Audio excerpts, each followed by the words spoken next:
The Silent Passage. The small town of Marlow's Rest was known for its tranquil beauty and its eerie, ancient forest known as the Silent Passage. Legend had it that no sound could be heard within the woods, no chirping birds, no rustling leaves, nothing but an unnatural, oppressive silence. Emma had grown up hearing the stories of the Silent Passage, but like most locals, she dismissed them as just that, stories. Until one fateful day when her younger brother, Alex, ventured into the forest and never returned. Determined to find him, Emma set out alone into the heart of the Silent Passage, guided by an old map and a deep sense of foreboding.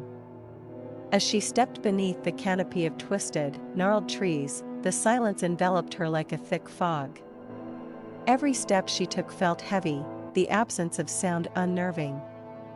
She called out for Alex, but her voice seemed to be swallowed by the air, her words falling dead at her lips.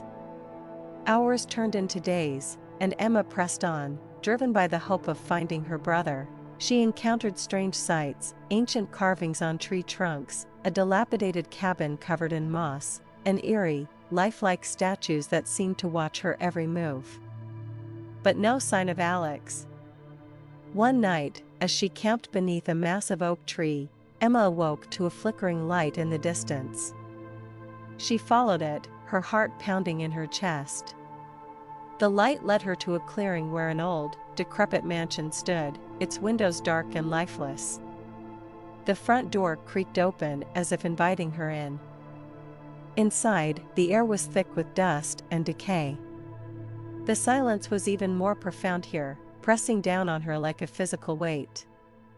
As Emma explored the mansion, she discovered a room filled with old photographs.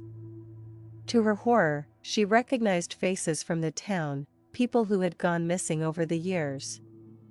And there, in the latest photograph, was Alex.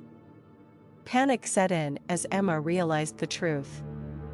The Silent Passage was a place where lost souls were trapped, and the mansion was their prison. She had to find Alex and escape before it was too late. Deeper into the mansion, she found a hidden stairway leading down to a dark, cold basement. The air grew colder with each step, and the silence was broken only by the faintest whisper of her breath. In the dim light, she saw Alex, standing motionless, his eyes wide with terror. "Alex," she cried, rushing to him. But he didn't respond. It was then she noticed the other figures in the room, all standing like statues, their eyes empty and soulless. Emma realized with a jolt that these were the lost souls, and Alex was becoming one of them. Desperation fueled her as she shook him, trying to wake him from his trance. The silence seemed to tighten around her, suffocating her cries.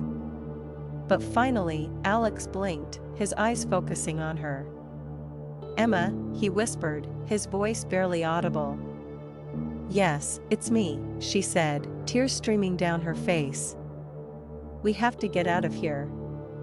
Together, they fled the mansion, the oppressive silence following them like a shadow. The forest seemed to close in around them, but Emma's determination kept them moving. Finally, after what felt like an eternity, they broke free of the trees and stumbled back into the town. The townspeople were shocked to see them, and as the story spread, the legend of the Silent Passage grew darker. Emma and Alex never spoke of their ordeal, but they knew the truth: the forest held secrets too terrible to tell, and the silence within was a warning to all who dared to enter. And so, the Silent Passage remained, a place of haunting beauty and hidden horrors, a reminder that some stories are better left untold.